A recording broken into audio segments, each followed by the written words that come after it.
Hello guys, আসসালামু আলাইকুম। কেমন আছেন আপনারা? আশা করি ভালো আছেন। তো আমি আজকে কি রান্না করতেছি এটা আপনাদের সাথে শেয়ার করতে চলে এলাম। তো দেখেন আমি এখানে মুরগির কিলো নিয়েছি আর অর্ধেক নারকেল নিয়েছি আর অর্ধেক আমরা বিকালের সময় চা দিয়ে মুড়ি দিয়ে খাইছি। মুড়ি দিয়ে নারকেল দিয়ে খেতে অনেক ভালো লাগে আমার। তো ছোটোবেলায় অনেক খাইছিলাম, তাই আজকেও খেলাম। তো এখানে আমি আর বাদ বাকি নারকেলগুলো এখানে গিলোর মধ্যে দিয়ে রান্না করে ফেলবো। এদিকে আমি বাঁধাকপি ভাজবো আজকে। গাজর দিছি এখানে, আরেকটা ফুলকপি ফুলকপি দিছি একটার অর্ধেকটা। আর এদিকে ভাজির জন্য পেঁয়াজ রসুন আদা কাঁচামরিচ নিলাম। আর গিলো রান্না করার জন্য এখানে আমি আদা রসুন পেঁয়াজ ব্লেন্ড করে নিলাম। তো আস্তে আস্তে এগুলো আমি রান্না করে ফেলবো, এখন সাথে থাকেন। তো আমি এদিকে গিলোর মশলাগুলো কষালাম আর এদিকে ভাজির মশলাটা কষালাম। তখন আমি হলুদ দিচ্ছি একটুখানি আর একটুখানি মশলা দিচ্ছি, বেশি দিই নাই, কালারটা নষ্ট হয়ে দেখে। আর এদিকে আমি মরিচ হলুদ মশলা দিয়ে দিলাম, পরিমাণ মতো লবণও দিয়ে দিলাম,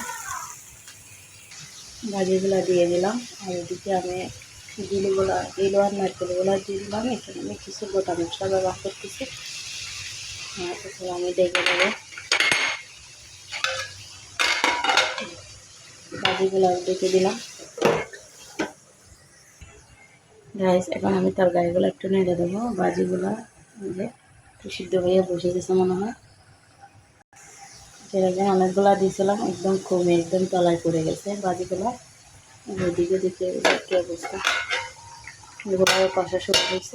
একটু নাড়ি চাড়ি দেবো এখন।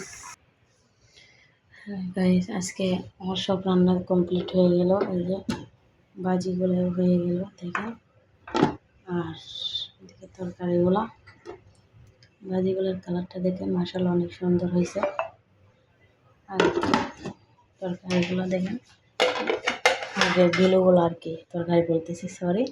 দেখেন মাশাআল্লাহ কালারটা অনেক সুন্দর হয়েছে, একদম রসা রসা মাখা মাখা করে রান্না করছি। এদিকে ডিম সিদ্ধ করলাম। আজকে এই পর্যন্ত, দেখা হবে পরবর্তী একটা ভিডিও নিয়ে। ওকে, সবাই ভালো থাকবেন, আমাদের জন্য দোয়া করবেন। আসসালামু আলাইকুম।